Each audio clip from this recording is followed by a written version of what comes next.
Assalamualaikum warahmatullahi wabarakatuh. Perkenalkan, nama saya Sela Anjani Ritonga dengan NIM 230407006. Di video kali ini saya mengambil tema tentang analisis data siswa untuk pembelajaran fisika. Nah, dengan tujuan agar kita memahami apa itu analisis data dan kita mampu menganalisis data fisika ataupun penelitian fisika. Nah, dari itu kita harus tahu apa itu analisis data. Analisis data adalah proses sistematis dalam mengolah, mengorganisir, dan menafsirkan data yang telah dikumpulkan dengan tujuan untuk menjawab rumusan masalah, menguji hipotesis, atau menarik kesimpulan. Begitu juga dengan penelitian fisika ataupun pembelajaran fisika, baik dari hasil eksperimen ataupun simulasi. Nah, dalam penelitian fisika dan pendidikan, beberapa metode analisis data yang biasa digunakan. Yang pertama yaitu regresi linear sederhana, yang kedua yaitu deskriptif kualitatif, dan yang ketiga yaitu UJT, dan yang keempat yaitu korelasi Pearson. Kali ini kita akan coba mengolah data atau menganalisis data pada pembelajaran fisika. Nah, baik. Di sini saya menggunakan software yaitu SPSS dan Excel. Langsung saja kita buka datanya. Nah, sudah terlihat bukan? Di sini jelas bahwa seorang guru ingin mengetahui efektivitas penggunaan media simulasi PET terhadap peningkatan pemahaman konsep hukum Newton pada siswa kelas 11 di salah satu SMA di Langsa. Nah, sebanyak 13 siswa dan dilakukan tes pemahaman konsep sebelum dan sesudah penggunaan media PET atau pretest dan posttest dengan taraf signifikan sebesar 0,05. Nah, jadi di sini kita akan melihat apakah terdapat pengaruh signifikan dari penggunaan simulasi PET terhadap pemahaman siswa tentang hukum Newton. Nah, dari ini jelas bahwa metode yang kita gunakan yaitu metode uji T-dependent. Nah, uji T-dependent adalah uji statistik yang digunakan untuk membandingkan rata-rata dua kelompok yang saling terkait atau biasa dibilang paired sample t-test. Nah, syarat uji T-dependent ini yaitu sampel dan populasi harus berdistribusi normal, dan yang kedua yaitu kedua kelompok data dependent, dan yang ketiga yaitu jenis data yang digunakan interval atau rasio. Jadi langsung saja kita coba mengolah data atau menganalisis data dari data yang kita lihat di Excel ini, dan kita menggunakan SPSS. Langsung saja, yang pertama boleh langsung kita copy aja nilai dari pretest dan posttest ini. Setelah kita copy, ya, langsung kita pastikan.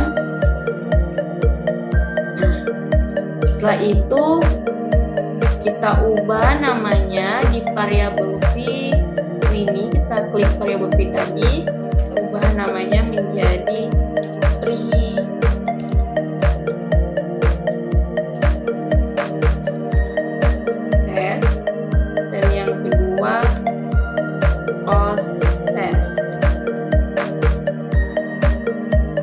desimalnya kita ubah menjadi 0.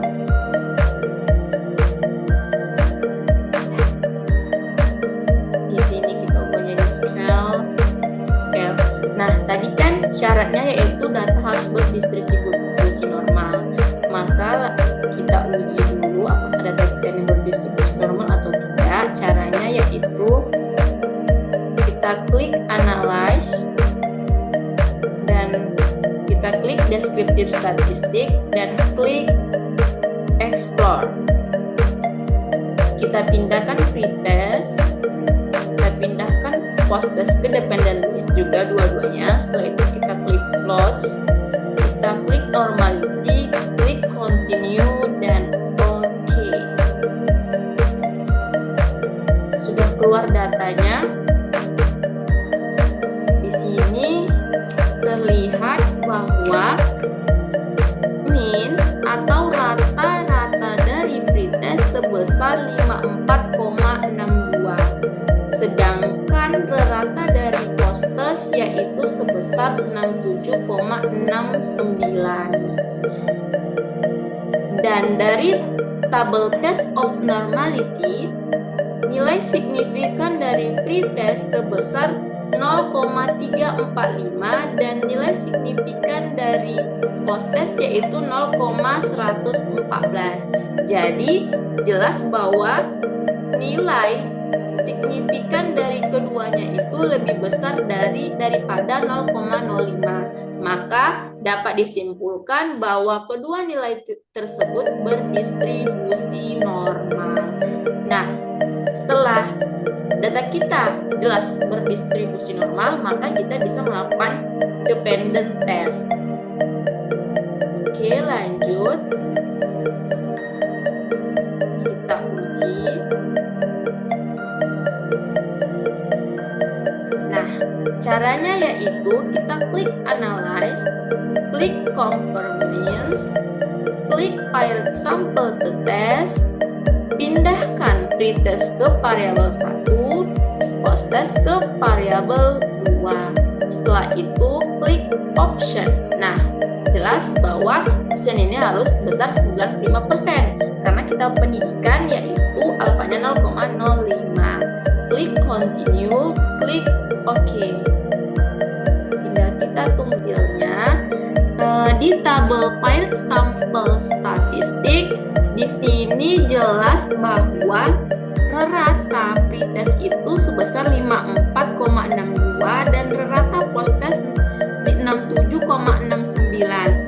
Apabila dijelaskan secara deskriptif, terdapat perbedaan rata hasil belajar dengan rata hasil post-test.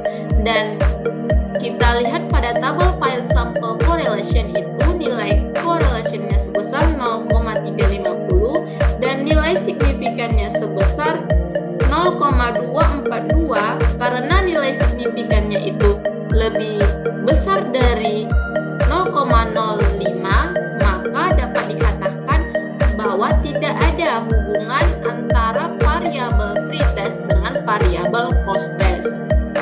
Nah, selanjutnya yaitu kita lihat pada tabel paired sample test. Di sini kita lihat bahwa nilai signifikannya itu sebesar 0,002. Itu jelas bahwa lebih kecil dari 0,05. Maka HA0 itu ditolak dan HA itu diterima.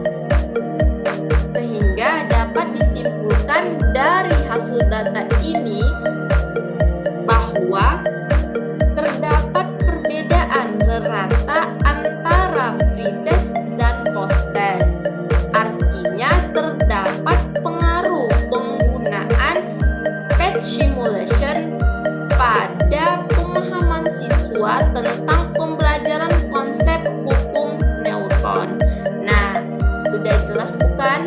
Jadi itu adalah langkah-langkah dalam mengelola atau menganalisis data menggunakan metode uji T-dependent.